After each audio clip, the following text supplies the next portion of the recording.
Hello, my name's Simon Norris, and for my PGCE vlog assignment, I am going to be looking at Virgin College social media policy, critically evaluating the policy, reviewing how it impacts teachers and employees, and comparing it to the National Assembly social media policy.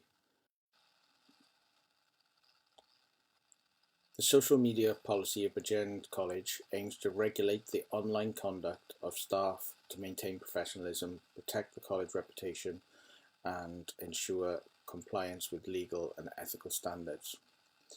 Strength of the policies: clarity and comprehensive coverage. The policy provides clear guidance on acceptable and unacceptable social media use, minimizing ambiguity. It protects staff and learners, basically prohibiting direct social media interactions between staff and learners reduces the risk of inappropriate relationships or safeguarding concerns. It advises staff to check privacy settings and avoid disclosing personal information to protect against identity theft and cyber threats. It covers legal compliance. It ensures alignment with GDPR, equality laws, and Welsh language standards, reducing risks related to data privacy violations or discrimination, addresses potential disciplinary actions for misconduct, providing a framework for accountability, and the policy safeguards the college image by restricting posts that could bring it into disrepute.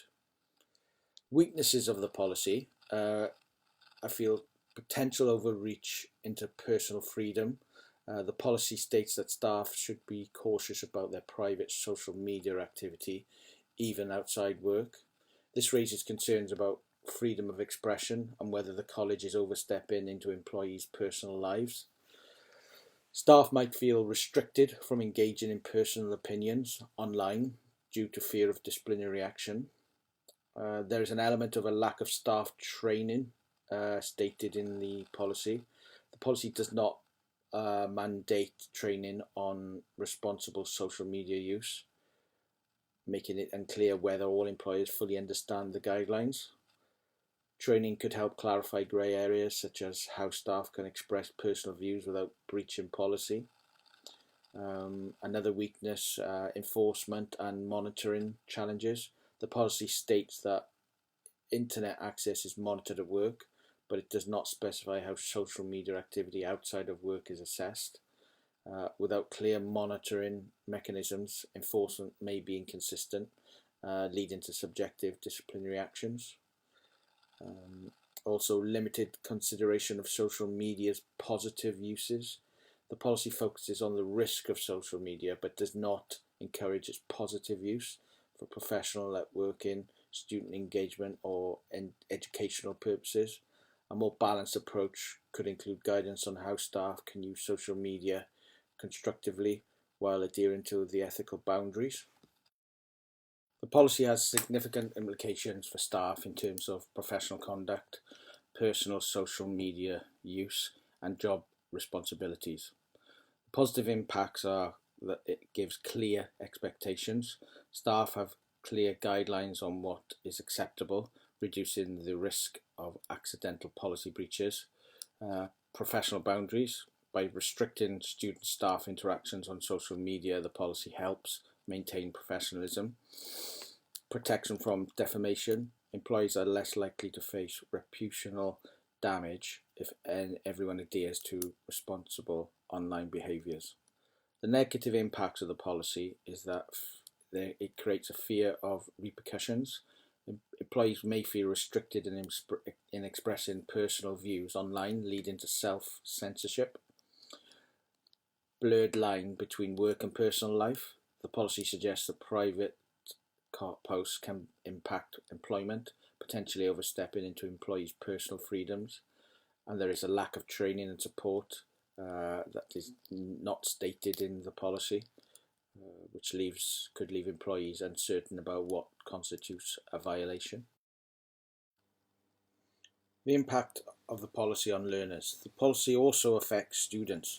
particularly in how they interact with staff online and their engagement with the college digital presence. Positive impacts: enhanced safeguarding. The policy reduces the risk of inappropriate staff-learner interactions, ensuring a safer online environment. It offers protection from online harassment. By setting strict rules on bullying and discrimination, the policy fosters a more respectful digital space. It offers clear communication channels. It encourages official communication channels like Google Chat, Classroom, instead of informal social media messaging such as WhatsApp. The negative impacts are limited access to staff support. The policy restricts student engagement. By focusing on risks, the policy discourages positive uses of social media for learning, networking, and collaboration. Also, a lack of awareness among learners.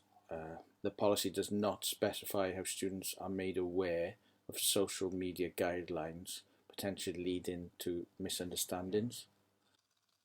As well as looking at the Bridgend College social media policy, I wanted to compare it to another organisation's social media policy just to see actual differences between the two. So I chose the National Assembly for Wales social media policy, and this is what I found. The social media communications policy from the National Assembly for Wales establishes clear guidelines for staff on using social media professionally and personally. It aims to enhance digital engagement while mitigating risks related to reputation, confidentiality, and legal compliance. The main strengths of the policy is that it fully encourages engagement and transparency. It encourages staff to use social media to promote the work of the Assembly and interact with citizens effectively, something that the Bridgend College policy doesn't actually do. It's more tell you how you can use it negatively rather than how you can use it positively to engage in potentially future students and current students. It offers a well-defined risk management measures, clear guidelines for the actual social media use, clearly defines principles and participation, emphasising credibility, professionalism, and impartiality. So if you compare the two policies together and you look at the impact on employees, I've split it into four categories. First one being freedom versus restrictive. The National Assembly policy encourages employees to engage actively with the public and contribute to digital democracy, whereas the Bridgend College policy is more restrictive, emphasising privacy and preventing unprofessional interactions with students. Accountability and oversight. The Assembly assigns responsibility to a digital media manager who supports staff in using social media, whereas Bridgend College holds employees directly accountable for their online conduct, enforcing strict rules on personnel and professional use. So I think the key thing is the Assembly offers support staff to help you use social media, whereas Bridgend College doesn't actually state any help for staff in this area. Professional boundaries. The Assembly policy allows staff to participate in social media while adhering to ethical standards, whereas the college policy strictly prohibits personal interactions with students, ensuring a clear boundary between professional and private life.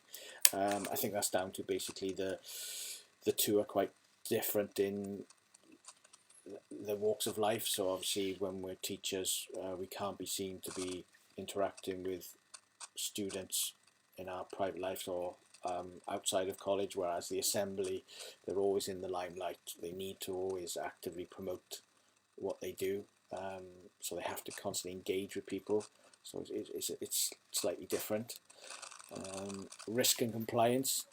The Assembly policy is concerned with reputational risks from public engagement, but supports innovative digital participation, whereas the college policy is more risk averse, ensuring compliance with safeguarding and employment regulations.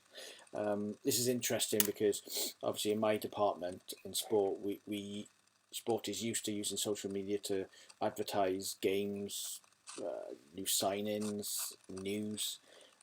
So we use it to actually try and draw potential students in. Um, so it is a good way to engage with potential students, but sometimes you feel you're at risk doing that. Whereas I think the college could look at more of a policy where social media is used to actually engage potential students in a more positive light and actually draw them in to want to come to college. In conclusion, the National Assembly for Wales policy is designed to enhance engagement and transparency, whereas the Bridgend College policy prioritised governance, risk mitigation, and professional boundaries. While both policies highlight responsible social media use, their impact on employees differs. One promotes engagement with the public, which is the National Assembly, while the other enforces a stricter control to protect the institution and staff, which is the college policy. I feel that this could be looked at so that we can actually use it more to attract potential future students.